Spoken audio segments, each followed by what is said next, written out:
A few days ago, I received an email from a brother telling me that his sister had passed away a few days earlier.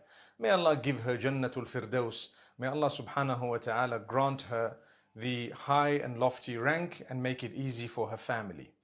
The matter he raised was that she had a presence online, on TikTok in particular, where she did some silly things, and she was just as a teenager. She did some embarrassing things as well.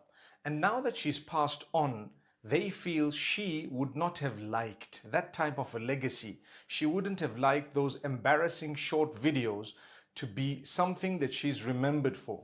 So they tried to get it deleted, but unfortunately they couldn't.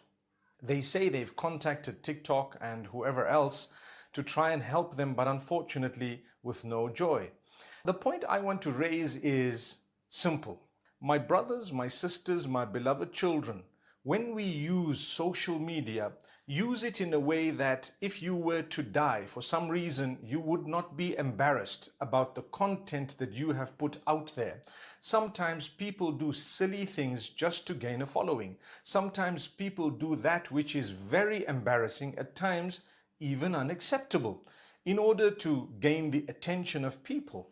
If that is the case, ask yourself, would I be embarrassed if this thing were to remain after I have died? And definitely that would guide you.